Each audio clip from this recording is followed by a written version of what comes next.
예, 북새통 오늘은 스킨 인 더 게임입니다. 워낙 유명한 책인데 나심 탈레브죠. 이 사람은 이제 투자자이자 또 베스트셀러 작가이기도 하고, 그리고 아주 독설가로 유명한 사람입니다. 대놓고 실명을 거론하고 욕을 하고, 특별히 우리 그동안에 읽었던 책인 행동경제학자들 있잖아요. 행동경제학자들이 거의 뭐 바보라고 얘기를 할 정도로 책에 적시가 되어 있고, 그다음에 그걸로 이제 논쟁도 많이 일어났던 분입니다. 먼저 나심 탈레브가 어떤 책들을 썼는지에 대해서 좀 이해를 좀 하실 필요가 있을 것 같아요. 나심 탈레브가 연속 시리즈 책을 냈는데 크게는 이렇게 요번 책까지 네 번째 책이에요. 첫 번째가 행운을 속지 말라. 이게 다 투자에 관련된 얘기들이에요. 우연의 일치, 운에 따라서 투자하지 말라. 그래서 첫 번째 대박이 났던 사람들, 두 번째 대박 났던 사람들, 결국 끝에는 왕창 폭락한다라는 거죠. 그래서 혹시 뭐 도박을 해보신 분은 알겠지만, 저희 어머니께서 저희 신맞고 게임을 하시는데, 신맞고 게임을 하셔서 얻은 교훈이 있대요. 몇 억을 벌어도 시간이 지나면 결국 다 잃는다. 그쵸, 도박. 그러니까 처음에 엄청나게 돈을 벌었어도 시간이 지나면 다 잃는다라는 건데, 행운에 속지 말라. 처음에 줬던 행운이 결국은 몰락을 하게 된다는 게 첫 번째에 대한 얘기들이고, 그에 대한 깊은 이해가 들어있는 게 행운에 속지 말라 그 책이고요. 두 번째가 이제 블랙스완이라는 책인데, 블랙스완이라는 그가 뭐냐면 검은색 백조잖아요. 근데 검은색 백조는 상징은 뭐냐면 도대체 있을 수 없는 일이 일어나는 것을 블랙스완이 일어났다라는 게 속담이에요. 그런데 재미난 거는 진짜 호주에서 블랙스완이 발견됐어요. 정말요? 정말로 발견돼요. 정말로 발견돼 갖고, 아니 있을 수 없는 일이 진짜 있네? 그런 상황이 돼버린 거죠. 그러니까 우리가 농담하면 야 그는 블랙스완 같은 얘기야. 그러니까 있을 수 있는 일이 아닌데 일어난 거를, 근데 진짜로 발견을 하고 깜짝 놀랐죠. 그래서 우리가 몇 번 성공을 반복하면 내가 이걸 잘한다고 생각하고 내가 사업을 잘한다고 생각해서 그냥 위험에 노출을 쉽게 판단하고 그 사업을 한다는 거죠. 그래서 사업을 오래 하셨던 분 같은 경우에는 내가 이런 사업의 노하우가 있기 때문에 다음번 투자도 잘할 거야 라고 생각하는데, 지금 같은 상황에서는 경제적 불확실성이나 이런 것이 너무너무 커지고, 또 여기서는 복잡계라는 얘기를 쓰고 있는데, 복잡계 상황이 너무 심각해지다 보니 예측할 수 없기 때문에 결국 예상치 못한 파국이 일어날 것이다 라고 얘기를 하는 거고, 그리고 이 책이 언제냐면 2008년 미국의 금융위기 직전에 이 책이 나왔어요. 그래갖고 이 책이 왜 인기가 있었냐면, 그러면서 거의 뭐 미국의 금융위기를 예측을 한 거죠. 예견을 했죠. 그리고 금융위기가 왔죠. 그래서 이제 이 소위 말하는 나심 탈레브가 전 세계적으로 유명해진 사람이 됐어요. 그래서 결국 가장 유명하게 됐던 거가 블랙스완 덕분에 이렇게 유명해졌죠. 그리고 그 다음에 나온 책이 안티프레질이라는 책인데, 프레질이라는 단어가 이제 저거잖아요.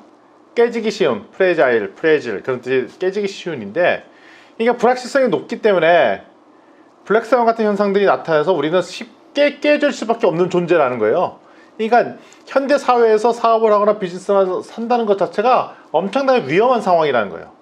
그래서 어떻게 이거를 회복할 수 있으냐? 그럼 우리가 어떤 존재가 되냐? 안티프레질 같은 존재가 돼야 된다는 거예요. 안티프레질 같은, 그래야지. 왜냐면 수많은 위험으로부터 보호할 수 있게 되는데, 왜냐하면 지금 무작위성으로 생길 수 있는 수많은 손실적인 상황에서 어떻게 이득을 얻을 수 있을까라는 방법을 안티프레질 방식으로 얘기했는데, 여기서 얘가 이제 자연은 폭풍우가 오거나 태풍이 불고 와도 나중에 그게 회복이 되고 사는 이 모습들을 보면서 이 안티프레질을 해야 되는데, 근데 인간은 그동안 시스템에 서로 막 물려있고, 금융 시스템에 물려있고 막 그러기 때문에 되게 프레질한 시스템을 바뀌어 있다는 거예요. 그리고 특별히 지금 같은 경우에는, 옛날에는 인간이 오판을 내리더라도 지구가 이렇게 망하거나 이럴 수는 없는데, 지금은 뭐 핵무기라도 있다든지 해서 지금 인간이 오판을 하면은 전세가 급속도로 위험에 빠질 수 있도록 인간의 힘이 강해졌다는 거예요. 그래서 이럴 때 어떻게 안티프레질적으로 살 수 있을까와 관련된 얘기가 이거 얘기고요. 그다음에 오늘 살펴볼 스킨 더 게임은, 그러면 우리가 구체적으로 어떤 행동들을 하면 좋을까가 이제 스킨 더 게임입니다. 손실이 아는 이익이 무슨 예, 저희가 무슨 얘기냐면 손실이 아닌, 그러니까 무작위적으로 발생하는 상황에서 손실을 내지 않고 이득을 내는 방법들에 대해서 알아보자라는 게 이제 안티프레이즈 되는 얘기입니다. 오타 지적해 주셔서 감사합니다. 그래서 복잡하게 얘기가 되게 많이 나와 있어요.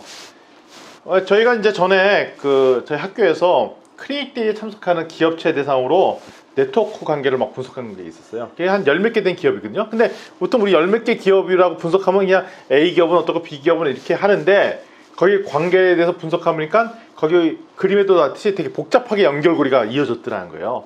그러니까 우리가 단순하게 한 열 몇 개 되는 기업도 서로의 어떻게 힘 역학 관계를 보면은 되게 복잡한 부분들이 있는데, 지금 어떤 모임에 가자 그러면 거기 이런 게 있어요. 어떤 모임에 가시죠 하면, 그러면 어떤 분이 거기 참석자가 누구누구예요? 누구누구입니다. 그러면 안 가는데요. 뭐 이런 것도 있잖아요. 거기 갈 수 없는데. 그러니까 우리가 뭐 이렇게 하면 좋아할 것이다, 저렇게 하면 싫어할 것이다 라고 단순 논리를 볼 수 있는 게 아니라, 수많은 사람의 관계가 복잡하게 연결되어 있고 섞여 있기 때문에 쉽게 인과관계로 볼 수 없는 상황이 되어버렸다는 게 복잡계가 지금 현대사회는 목적 복잡하고 불확실성이고, 그래서 이거를 단순하게 개인의 경험이나 이런 걸 판단할 수 있는 게 아니라는 거예요.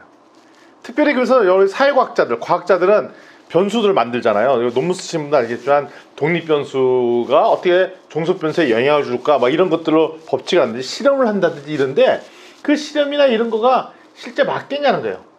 우리 통계 분석하면 뭐 R 스퀘어 값이라고 해서 예측률 하거든요. 예측률이 점점점 떨어져요, 지금 현황 상황에서. 그리고 과거에 나왔던 설문지 가지고 다시 통계 분석을 돌리면 잘 안 맞을 때가 너무 많이 있다는 거죠. 따라서 지금 수많은 사회과학자들이 하고 있는 연구들이 개판이라고 얘기하는 게 이 저자예요. 제가 왜 이렇게 얘기하냐면, 실제 이분은 더 센 말들을 막 해요. 그러니까 거의 무슨 저희 같은 사회과학자 연구했던 사람들은 거의 뭐 이 세상에 도움이 하나도 안 되는, 거의 뭐 바보, 똑똑한 바보 뭐 이런 취급들을 하죠. 그 이유는 핵심적으로 얘기하면, 여기에 나와 있는 너무 복잡한 상황을 쉽게 인위적으로 판단해서 설명하고 있다, 그 얘기를 하고 있습니다. 여기도 나와 있죠. 정규분포 기반으로 추론한다. 정규분포 기반으로, 통계를 기반으로 너무 분석을 한다. 그 인간 세계를 너무 단순하게 판단해서 사회 시스템에 예기치 않은 충격이 발생할 때는 이거를 해결치 못할 정도로 취약해져 있다가 이제 상황이에요. 그래서 이 대안이 스킨 더 게임 같은 처방전을 오늘 내린 겁니다. 그래서 오늘 보시면 어떻게 살아야 될까, 어떻게 사업할까, 저는 이 책 보면서 꼭 창업책처럼 느껴지대요. 창업책. 왜냐면 여기에 나온 수많은 가이드나 이런 것들이 꼭 창업에 나오는 핵심 얘기들이 다 담고 있었습니다. 첫 번째 보면 이런 얘기들을 또 합니다. 일상생활에서 보이지 않는 행동과 책임을 불균형을 잘 맞춰라, 뭐 이런 얘기들이 있는데, 이게 뭐냐면, 여기 제가 따옴표로 표시된 게 뭐냐면 거의 무슨 격언에 가까운 말들을 막 하고 있어요. 여기 뭐냐면, 이 사람이 나는 뭐라고 생각해 라고 주장할 때, 그 사람의 그 말이 신뢰를 가지려면 너 그렇게 하지 말고 네가 진짜 그렇게 투자했는가 보자, 당신의 포트폴리오 보자 이라고 얘기를 하는 겁니다. 당신이 어떻게 생각하는지, 나는 다음에 내년에 어느 기업이 잘 될 것 같아. 그래? 그럼 네가 진짜 거기 투자한지 보자, 이렇게 얘기를 하는 거죠. 그러니까 니네가 그 회사가 잘 될 것 같다고 생각하면 진짜 그거 투자한지 보자. 내년에 그럼 부동산 똥값 될 것 같아, 뭐 이런 얘기를 하잖아요. 그러면 너 진짜 집 다 팔았는지 보자. 내년에 달러가 막 오를 것 같아. 그럼 네가 진짜 달러 투자했나 보자. 금값 오를 것 같아. 근데 네가 금 투자했는지 보자. 이렇게 실질적으로 까봐라 이거야. 자기 이런 돈 투자를 한 거지. 그렇지 않은 투자자는 믿지 않겠다라는 게 가감이죠. 그러니까 이럴 수 있잖아요. 창업 아이디어 하면 저거 내가 생각했던 건데 뭐 이런 얘기 하잖아요. 그거 다 거짓말이라는 거죠. 네가 그렇게 생각했으면 진짜 그렇게 한 증거물들을 보유라는 게 이 저자들의 얘기죠. 따라서 자기가 나는 앞으로 미래를 어떻게 헤쳐나갈 것인지를 말로만 하는 것은 알 수가 없고, 생각만 하는 건 알 수가 없고, 진짜로 이 사람이 어떤 액티비티, 행동을 하는지에 따라서 그 사람이 어떤 길로 가고 있는지를 알 수 있다는 겁니다. 따라서 말로만 하는 것은 투자나 행동과는 아무런 관련 없다. 말만 하는 것은 아무런 의미가 없다라는 겁니다. 그래서 학습이 어떻게 해서 이루어지냐 하면, 그냥 책을 가서 공부해서는 안 되고 현실의 위험이 노출돼 갖고 진짜 아픈 경험을 통해서만 배우고 성장해야 된다. 예, 해봐야 돼. 근데 여기 주의사항이 있습니다. 잘못 아프면 진짜 아파서 죽는다는 거예요. 그러니까 적정 수지가 있다는 거죠. 그러니까 아픔에 노출이 돼야 되는데 이게 잘못 노출되면 아예 몰락할 수밖에 없는 상황이라는 거죠. 그러니까 리스크를 최대한으로 낮추면서 아파야 된다는 게 여기 또 핵심이에요. 왜냐면 또 제가 또 오해를 할까봐 아파야 된다고 하니까 세게 아프자 그래 확 망해버리면 안 된다라는 거예요. 적절한 수위의 조절을 해야 된다는 거죠. 근데 대부분의 학자들은 학자 하면 이제 대학 교수, 학자도 포함하지만 이제 창업 분야에서는 창업 멘토링, 창업 지도해 준 사람들. 여기는 이제 간섭주의자라고 표현을 하는데 현장이 없으면서 쉽게 생각하고 대안을 제시해서 만들죠. 이거 해야 돼, 저거 해야 돼, 이거 해야 돼, 뭐 쉽게 얘기한다는 거죠.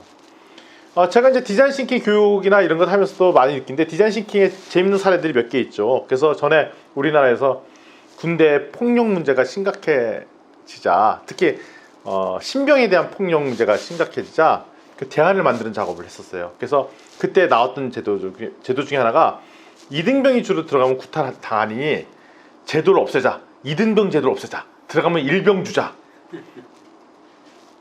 그럼 해결됩니까? 그럼 1병이 많이 1병이 막잖아요. 근데 왜 이런 이상한 정책을 만들어냈냐면 그 정책을 만든 사람이 소위 말하는 그 위관급들이 만들었어요. 그러니까 위관급이 만들었다는 얘기는 뭐냐면 본인이 그 이해 당사자가 아닌데 대안들을 만들다 보니까 그냥 엉뚱한 답들을 막 내는 거죠. 대중교통 체계를 만들 때 시내버스 노선을 결정하고 막 이럴 때 상당수의 그 참여했던 연구자가 이상한 답을 내는 거지. 뭐냐면 본인은 시내버스를 안 타고 다니고 자가용을 이용하는 사람이 시내버스 노선망들을 설계해. 그러면 그거는 결국은 문제가 있다는 거죠. 네, 상당수는 그렇게 설계가 되는 경우도 있어요. 본인은 거기에 이해관계자가 아니고 당사자가 맨날 바라볼 수 없는데 그에 대해서 정책을 만드는 경우들이 있더라는 거죠. 따라서 그냥 논리만 가지고 전략을 만들 때는 어떤 일이 생기냐면 동태적으로 생각하지 않고 정태적으로 생각. 동태라는 점은 시간에 따라 변하는데 시간에 따라 어떻게 변화가 될 거라는 것들을 생각 안 하고 그냥 고정된 그 상태로서만 생각을 한다는 거예요. 그리고 단편적인 인간관계, 뭐가 증가하면 뭐가 영향을 받겠지, 이렇게 단편적으로 생각할 가능성이 높고, 그 다음에 사람들, A라는 사람이 이렇게 행동하면 B 사람들 거기서 반해서 싫어하고, 이 사람이 아무런 액션을 안 했지만 이 다른 사람이 뭐 행동을 함으로써 같이 행동하고, 이렇게 서로 맞물려 있는데 이거에 대해서 바라보지 못할 가능성들이 있더라는 겁니다. 그래서 이게 현재는 이런 복잡해가 상당히 복잡하게 돌아가고 있기 때문에 이걸 이해할 수가 없다라는 게 이 사람들의 얘기예요. 그래서 현실은 지금 불확실성이 너무 심해져서 상당수 많은 사람들이 책임지지 않는 이해관계자들이 늘어나고 있고, 이런 사람이 자꾸 정책을 만들다 보면 블랙스완 같은 엄청난 큰 사건이 뻥 터지게 되면 이 사회 시스템이 무너지게 되어 있는데, 지금 바라볼 때 2008년도가 그런 상황이었고 지금도 제2의 블랙스완 같은 시스템이 붕괴될 일들을 생길 수도 있다. 제가 이제 읽고 있던 책들 중에 하나는 예정된 전쟁이라는 책이 있었어요. 예정된 전쟁이라는 책에 보면은 그 역사와 관련해서 전쟁이 어떻게 일어났는가라는 히스토리를 담아고 있는데, 그 그리스 시대에 스파르타랑 아테네가 이렇게 서로 전쟁을 했어요. 원래 스파르타는 강력한 국가였고 아테네는 새롭게 떠는 국가였는데, 원래 아테네랑 스파르타랑 관계가 되게 좋았어요. 근데 아테네가 힘이 세지면서 자꾸 이상한 소문이 드는 거예요. 얘네가 우리한테 위협이 될지 모르다 그런 거가 나오고, 실제 그런 게 아니었는데, 그러면서 이상한 다른 조그만한 오해를 살 만한 상황이 탁 터지니까 그게 전쟁으로 빠지는 거예요. 전쟁으로 오판을 한 거죠. 근데 그 당시에는 두 나라, 결국은 나라가 어떻게 되냐면 아테네랑 스파르타가 엄청나게 크게 싸우다가 결국은 그 두 국가가 도시국가가 몰락을 해버리는 상황이 됐죠. 근데 그 당시에는 그냥 간단하게 두 국가의 몰락으로 빠지게 됐는데, 지금은 우리가 핵무기도 있고 서로 이해관계가 막 물려있고 한 두 나라가 전쟁을 벌인다는 것은 그게 경제 시스템으로 막 묶여있기 때문에 이게 대한 파급 효과가 크다는 거예요. 따라서 지금 시스템 오류로 인해서, 그 다음에 근데 우리가 이런 전략을 세웠잖아요. 그거 안 되면 막 전쟁에서 이겨버리지 막 전쟁이라고 얘기를 하는데 그 너무 쉽게 얘기를 한다는 거예요. 그거 되게 위험한 얘기를 하는 거고 그게 본인은 그거에 들어가 있지 않으면서 쉽게 뭐 파병을 결정한다든가 이런 건 되게 위험한 얘기다라는 얘기를 하고 있습니다. 따라서 될 수 있으면 해법은 단순해야 되는 거죠. 문제는 복잡하지만 이거에 대한 대안으로 나오는 해법은 좀 단순해야 되는데 책임지지 않는 사람들이 만드는 해법은 대부분의 복잡하다는 거예요. 복잡한 뭐 이런 논리를 만들고 저를 만들고 해서 복잡하다는 거죠. 근데 이걸 언제까지 하냐? 시스템이 무너질 때까지 복잡한 뭐 그걸 만든다는 거죠. 그래서 무슨 투자자 입장에서 볼 때는 뭐 차트를 막 분석해서 로직을 만들고 계속 투자를 하고 막 이런 것들을 하고 있고 역학관계를 막 분석해서 대안을 만드는데 그게 결국 현실과 유리된 걸 더 강화해서 만들고 복잡한 대안들을 막 만들고 그 논리를 쌓아서 만드는데 이거는 현실에 깊숙이 들어가 있지 않으면 잘못된 원인 결과를 찾아서 대안을 만들고 있기 때문에 그게 더 위험해질 수 있다는 게 이제 저자의 얘기입니다. 따라서 책임지지 않는 사람이 만든 대안은 아예 해법은 받아들이지 말아야 된다. 예, 아주 도발적인 얘기를 하고 있죠. 그런 측면에서 우리가 혁신가가 필요한데 혁신가는 어떤 사람이냐면 진짜 자기가 그 일들을 감당하는 거죠. 그러니까 많은 사람들이 내가 사람들을 고용했고 사업을 할 때 고용했고 그 사람을 대신 시켜야지 그러면 그 사람은 따르지 말라고 해요. 물론 이거는 된다고요. 메인 일이 아니라 진짜 보조적인 일. 그러니까 근데 진짜 핵심적인 자기의 사업 가치가 들어있는 부분을 다른 사람의 머리를 빌려다가 한다는 것은 안 하겠다고 똑같은 얘기인 거죠. 그러니까 진짜 자기가 해낸다는 얘기예요. 자기가 손에 피를 묻혀서 그 일들을 해야 사업 같은 경우도 해야 된다는 거예요. 본인이. 다른 사람의 머리와 다른 사람의 힘을 빌릴 수 없다는 거죠. 물론 단순 반복적인 거는 시킬 수 있죠. 그렇다는 얘기인 거고. 그래서 능력이 보니까 새로운 걸 만드는 능력과 이거를 판매되는 데에 시스템을 유지하는 역할도 다른 것 같아요. 그러니까 두 가지인데 혁신가는 새로운 시스템을 만들고 새로운 제품과 새로운 사업을 만드는 사람이잖아요. 근데 일반 경영인은 그걸 받아갖고 유지하는 역할이잖아요. 그거의 역량은 다른 것 같더라.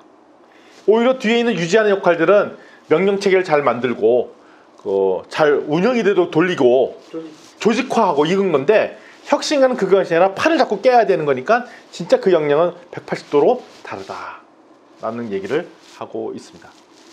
자, 그런 측면에서 볼 때 우리가 어떻게 하면 생존할 수 있을까? 이게 핵심이죠. 행동과 책임을 균형을 맞추도록 해야 된다는 거죠. 그러니까 말을 했다면 반드시 행동이 따르도록 하고 행동하는 사람만이 말을 할 수 있는 권리를 준다는 거죠.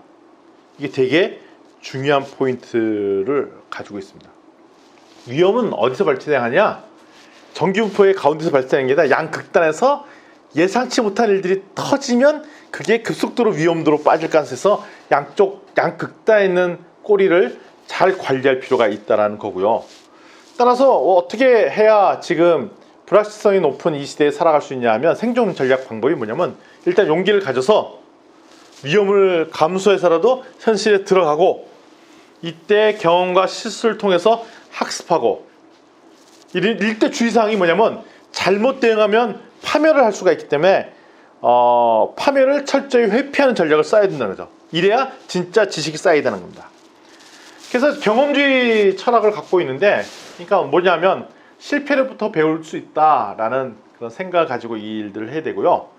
근데 똑똑한 바보 대부분 학자들이죠. 멘토, 창업 멘토 이런 분들은 본인은 책임 안 주고 이거 해봐라 저거 해봐라고 하는 이론주의자라는 거죠. 그래서 현실 참여가 없는 수많은 이론들은 쓰레기다 라고 얘기해서 제가 뜨끔했습니다. 논문을 쓰더라도 쓰레기 안 만들려면 진짜 현장에 있는 이야기들을 담은 논문을 써야지 그냥 논문을 위한 논문을 쓰면 안 되겠다라는 얘기를 하고 있습니다. 그래서 그런 사람들이 할 때 행동 지침이 이제 세 가지 황금률, 보편율, 은율 나오는데 요거는 저는 뭐 굳이 동의하지는 않는 건데 황금률 다른 사람들이 기대하는 행동들을 하게 하는 것, 그 다음에 보편율, 시대와 지역을 관통한 보편적 해법 이거를 따르지 말라는 거예요. 황금률과 보편율을 따르지 말고 은율을 따르라 하는 얘기죠. 그러니까 당신이 싫어하는 행동을 다른 사람에게도 하게끔 하지 않는 것. 그러니까 이런 원칙대로 살아가는 게 좋겠더라. 다른 사람한테 얘기할 때. 이게 미국 헌법의 근간을 이루고 있더라는 것입니다. 시대가 점점 지나갈수록 자연스럽게 냅두면 관료주의 체제로 넘어갈 수밖에 없는데 그러니까 지도층이 자기 행동의 결과에 대해서 책임지지 않을 때 관료주의가 생긴다는 거예요. 그러니까 자유로울 때라는 얘기는 되게 부정적인 얘기예요.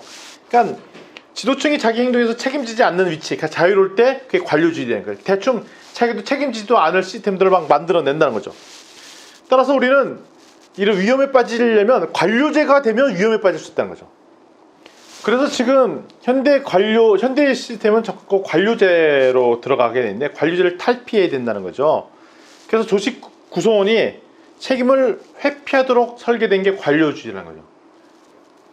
그러니까 자꾸 시스템을 만들어 놓고 자기는 책임 안 지고, 그리고 자기가 책임 안 지는데 피해는 다른 국민들이 지고.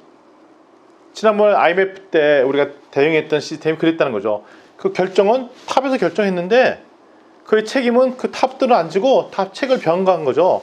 그때 수많은 사람 그 있잖아요. 우리가 큰 기업이 부도나면 부도나게 우리 국가 발전이 위험하니까 공적 자금이 투여된다는 거잖아요. 근데 그거는 되게 위험한 얘기인가 뭐냐면 사고는 탑 경영진들이 져놓고 그의 책임은 국민들이 지라는 얘기랑 똑같은 얘기인 거거든요.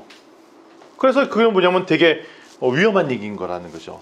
그래서 조시스템의 수능적인 체제나 제도에서 책임을 회피하죠. 이것은 사회 구성원의 전반적인 피해를 갈 수 있다는 거죠. 그래서 이렇게 되면 안 된다는 거예요.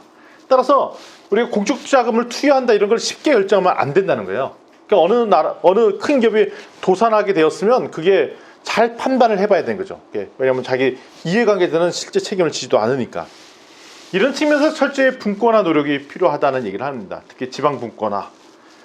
복잡계의 동태 상황을 단순화시킬 필요가 쪼개서, 왜냐면 너무 시스템이 크니까 쪼개서 생각해야 되니까 분권화를 해야 되고, 그다음에 될 수 있으면 책임 없는 의사결정자 숫자를 줄여서 책임 있는 사람이 책임질 사람들을 될 수 있으면 넣어주는 역할들을 해야 된다는 거죠.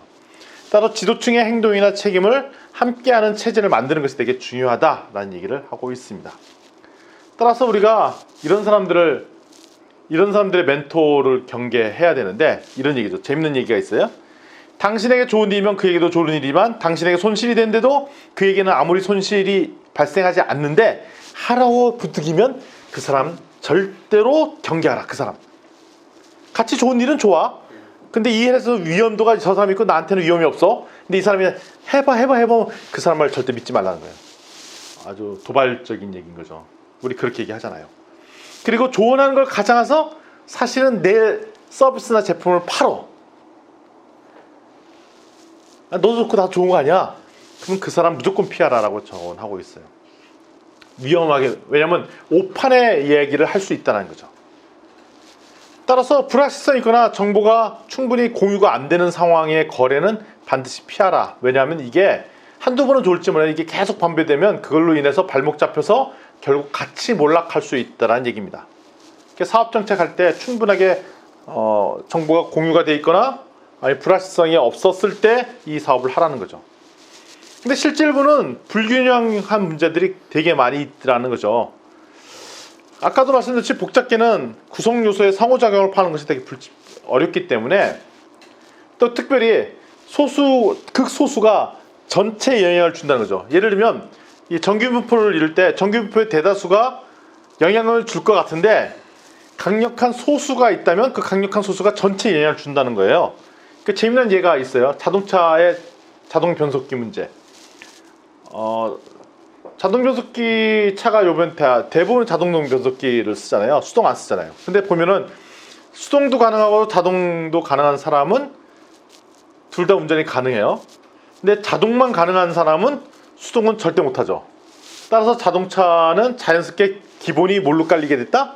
자동으로 깔리게 됐다는 거죠. 네. 이게 법칙이라는 거예요. 그 다음에 영어도 비영어권에 있는 사람들은 자기 언어도 쓰지만 영어도 조금 해. 근데 영어권 사람들은 비영어권은 하나도 못해. 그러니까 우리는 한국말 쓰지만 떠듬 영어는 하잖아요. 근데 미국에서 온 미국 사람은 떠듬커녕 한마디도 한국말 못해. 그래서 어떻게 돼? 우리가 다 영어로 쓸 수밖에 없는 구조로 가더라. 극소수가 전체를 좌지우지하는 경우들이 있더라는 거죠. 예, 재미난 예가 이제 이집트의 종교 이야기입니다. 이집트 같은 경우에도 원래 다수 종교가 기독교 있고 소수 종교가 무슬림이었는데, 이것도 약간 열려있는 정책을 썼던 데가 이제 기독교인이었고, 무슬림은 조금이라도 한 번이라도 결혼하게 되면 그 사람 무조건 개종을 해야 되고, 이런 좀 엄격한 제도들을 갖고 있었거든요. 그때 이게 시간이 지나고 나니까 지금 반대로 이집트에서 콥트교도인으로 알려진 기독교인들은 소수그룹이 됐고, 무슬림이 주류 세력으로 바뀌었더라 이겁니다. 그래서 소수그룹이지만 강력한 소수그룹이 전체 판을 바꿔버릴 수도 있더라라는 거죠. 따라서 이거를 막을 수 있는 방법 중에 하나는 더욱더 분권화를 한다든지, 사업적인 입장에서 볼 때는 고객 세그멘트를, 고객을 더 세분화해서 전략을 세운다든지, 이렇게 해야 되더라는 얘기를 하고 있습니다. 따라서 이 소위 말하는 불확실성이 높은 시대에 우리는 어떻게 살았냐? 개같이 살면 안 되고 늑대같이 살아야 된다라는 얘기를 하고 있어요. 예. 오랫동안 직원으로 일했다는 것은 순종적 성향을 지니고 있다는 증거, 즉 개라는 거예요. 개. 아니, 개라는 표현은 안 나오는데 읽어보면 개가 돼. 여기서는 그렇게 논리가 돼 있어요. 예, 이 사람들의 공통적인 특징은 손실 회피 경향이 있습니다. 대기업에 어떤 관리자를 임명이 됐습니다. 그러면 그 사람은 본인이 입장에 임직하는 동안 손실을 보면 안 되고 단기 이익을 얻어야 되기 때문에 도전적인, 도발적인, 그러니까 회사의 장기적인 미래를 보고 할 수 있는 시도를 할 수가 없어요. 왜냐면 임기가 있기 때문에, 책임이 있기 때문에, 또 잘못하면은 본인이 다 책임을 질 수 있기 때문에 소위 말하는 보수적이고 안정적인 일을 할 수밖에 없다는 거죠. 따라서 사람들은 자기가 갖지 못한 것에 대해서 걱정하지 않고 자신이 가지고 있는 걸 잃을까봐 염려해서 보수적으로 일을 할 수밖에 없다는 거죠. 그러니까 자연스럽게 한 회사를 오래 다니면 개가 될 수밖에 없고 순전적이 될 수밖에 없어요. 왜냐면 순전적이지 않은 사람은 좀 하다가 나가거든. 오래 다녔다는 얘기는 순전적이 될 수밖에 없다는 얘기예요. 그러면 새로운 신규 사업들이나 새로운 시도를 할 수 있는 가능성이 떨어진다는 얘기인 거죠. 그런데 최근에 들어서 아웃소싱을 많이 하고 외주를 많이 주잖아요. 근데 이게 정상적인 상황일 땐 별로 문제가 안 돼요. 효율적으로 운영 가고 우리 비용을 낮출 수가 있죠. 근데 간혹 가다가 비정상적인 상황이 발생해요. 예상치 않았던 상황이면 그때 상황이 확 꼬여들면서 갑자기 막대한 비용이 든다든지 시간이 엄청나게 딜레이, 지체가 되는 일이 생긴다는 거죠. 근데 최근에 들어서 아웃소싱이나 외주를 보편적으로 많이 하잖아요. 그래서 이게 효율성은 되게 좋은 건 맞는데, 비용도 낮추는 건 있는데, 갑자기 예상치 못하는 사건, 사고가 터지면 완전히 그 시스템이 확실히 무너져 버려갖고 완벽하게 서비스가 깨져 버릴 가능성이 있더라는 거죠. 예를 들면 이런 거 있어요. 뭐냐면 일본이랑 우리나라 타이트하게 묶여 있다가 지금 최근에 일본이 그 수출 계약 조건을 거니까 갑자기 반도체 상황들이 꼬여져 버렸잖아요. 그것 때문에 대안을 어떻게 만드니, 그런 상황들이 발생한다는 거예요. 그런데 혁신은 어떤 사람을 통해서 발생하냐? 과감하게 도전한 늑대 같은 사람을 통해서 혁신이 발생한다. 근데 이걸 재미나게 국가 시스템에도 적용해봤어요. 푸틴 같은 경우는 독재자잖아요. 독재. 그러니까 늑대 같은 사람이고 자기가 하고 싶은 정책들 다 써. 근데 나토에 있는 국가 대통령들은 선거에서 됐잖아요. 이 사람 누구의 눈치를 볼 수밖에 없어요? 투표하는 국민들의 눈치를 볼 수밖에 없어요. 그래서 이 사람들은 푸틴이랑 이렇게 같이 정책을 논할 때 제약 조건을 가지고 얘기할 수밖에 없다는 거예요. 왜냐면 이걸 해도 국민들이 좋아하는지 확인해 봐야 되고, 근데 푸틴은 확인 안 하고 그냥 본인이 얘기하면 그냥 되는데, 그러니까 오히려 혁신은 어디서 나올 수도 있다? 푸틴 같은 사람들이 나올 수도 있더라 이겁니다. 따라서 요즘 같을 때는 삶 자체가 리스크를 안고 사는 삶을 살아야 된다는 거죠. 그래서 참 독특한 해석인데, 트럼프 대통령이 당선된 이유 중에 하나가 그 사람들은 본인이 리스크하면서 진짜 인생을 사는 사람처럼 보였다는 거예요. 손에 피를 묻힐 것 같은 사람. 저 사람은 진짜 그 소위 말하는 그 어려운 그 난관을 뚫고 뭘 할 것 같은 느낌을 받았다는 거죠. 그 다 알아요. 트럼프 대통령이 그 사생활도 좀 문란하고, 막말도 하고, 그 트럼프를 좋아하는 사람이 없는 걸 다 알아. 근데 막말했다는 얘기는 뭐냐면 본인이 책임지고 그걸 하겠다는 거잖아요. 왜냐하면 대부분 사람들은 사회적 관계에 체면이 있기 때문에 그 말을 가려서 할 수밖에 없거든요. 책임질 말을 안 하게 돼요. 당신이 그렇게 했습니다. 당신이 그렇게 한 거 아니에요? 라고 물어보. 그거에 대해서 그러면 자기 그 말 책임질 수 있어요? 그러면 제가 충분히 검토해 보겠습니다. 라고 하지, 책임질 말을 절대 안 해요. 보통 국회의원들을 청문회 같은 데 물어보면 그렇게 하잖아요. 그러면 책임질 말을 안 해요. 고위 당국자들은 안 하는데, 이 소위 말하는 트럼프 같은 경우는 대놓고 얘기한다. 그거 아닌 것 같다? 내가 책임질게, 할게, 막 이랬다는 거죠. 그래서 막말을 했지만 이런 거에 대해서 대다수의 국민들이 호감을 느껴서 투표를 했다는 거예요. 근데 겉으로는 투표했다는 얘기 안 하고 투표하는 거죠. 왜냐하면 본인도 창피해, 투표한 거를. 그렇지만 그거를 오히려 좋아했다는 것입니다. 근데 일반 대부분의 학자들은 똑똑한 바보들이라 학자들은 그냥 피상적인 논리나 단순한 모델 갖고 설명해요. 좀 반성해야 됩니다. 논문을 저희도 많이 쓰는 입장에서 볼 때는 그냥 모델만 가지고 설명했던 거 있죠. 또 통계치를 이용하냐? 어떤 식으로 도출되는지 잘 모르고 일부러 이런 경우들도 많이 있어요. 결론을 미리 만들어 놓고 거기에 맞는 근거들을 가져다 써 논문을 만든다든가 이런 경우도 있더라. 그러니까 대학교도 엉망진창이 됐다는 거예요. 진정한 교육이 있는 것이 아니라 결과에 책임지는 연구를 안 하고 요즘 실적이 좋으니까 논문을 위한 논문. 그러니까 논문을 썼는데 읽어보지도 않아 다른 사람들이. 왜냐하면 읽어볼 가치가 없는 거 본인들이 알죠. 그런 논문을 또 만들어냈죠. 근데 논문을 써야 또 연구비를 받으니 그냥 또 만드는 겁니다. 따라서 실적을 위해서 논문을 작성하고 그다음에 논문 출판소가 대학이 되어버렸고 그래서 어떤 사람이 진짜 학자냐? 대중의 비판을 엄청나게 받는 학자가 있다면 그 사람은 진짜 학자일 가능성이 있더라는 거예요. 진짜 의미 있는 논문을 쓸 가능성이 있다는 거예요. 그러니까 엄청나게 욕을 많이 먹든지 엄청나게 논란이 이뤄지는 논문을 써야 진짜 그 사람의 의미가 있는 연구를 잘하는 거죠.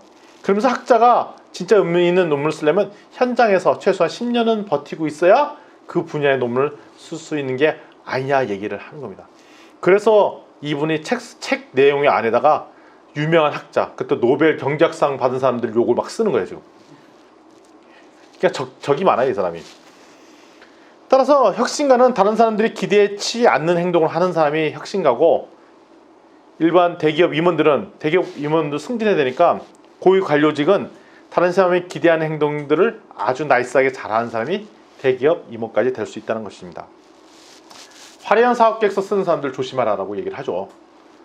이게 투자를 받기 위해서 하는 것이 진짜 사업을 하기 위해 하는 사업계획서가 아닐 가능성이 있다는 거죠. 진짜 사업하는 사람들은 그냥 사업계획서 필요 없이 그 사업을 한다는 거예요. 묵묵하게. 그리고 그에 대해서 설명해 보시면 잘 설명도 못하는 거예요. 아니 그거 그냥 설명해서 그냥 자기가 사업을 하고 있으니까.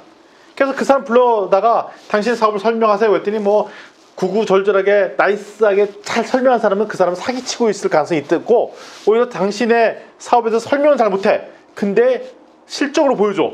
그 사람은 진짜 사업을 하고 있을 가능성이 있다는 거죠. 지식인도 마찬가지예요. 겉으로 볼 때 말 잘해서 지식인처럼 보인다면 그 사람은 가짜 지식인이고 진짜 지식인은 오히려 자기가 하고 있는 연구나 생각을 설명을 잘 못할 가능성이 있다는 겁니다. 복잡한 문제에 대해서 해법이 복잡해지면 문제는 더 심각해지는 거예요. 그러니까 문제는 복잡하지만 해법은 생각보다 단순할 수 있다는 겁니다. 자, 앞서 한번 얘기했던 내용을 다시 한번 얘기하면 이런 내용이 나오죠. 무슨 내용이냐면 우리가 도박하면 안 된다라는 얘기 나옵니다. 왜 도박하면 안 되냐? 결국 처음엔 딸 수 있지만 시간이 지나면 결국 다 망한다라는 게 핵심이에요. 처음엔 딸 수도 있어요, 도박은. 근데 시간이 지날수록 리스크가 관리가 안 돼서 결국 망한다는 거예요. 철저히 위험 감수해야 된다는 거죠. 지금 같은 불확실성이 높을 때는 조금이라도 리스크가 보이면 그거 하면 안 된다는 거예요. 그 아까랑 좀 내용이 다른 것 같잖아요. 왜냐면 상처를 입어야 된다. 그거는 그 정도 상처는 감당할 수 있는 상처는 해도 되는데 이걸로 인해서 자기에게 큰 타격의 가능성이 있는 거는 조금이라도 보이면 하면 안 된다는 거예요. 철저히 하면 안 된다는 거예요. 이 사람 얘기입니다.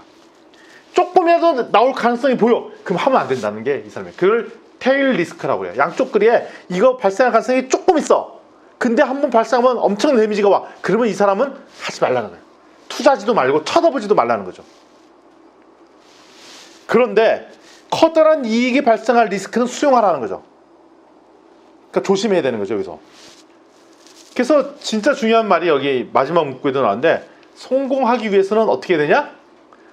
우선은 살아남는 게 우선이에요, 사람. 그러니까 창업하자마자 그달부터 매출 나와야 돼요. 지속 계속 수익이 발생해야 되고.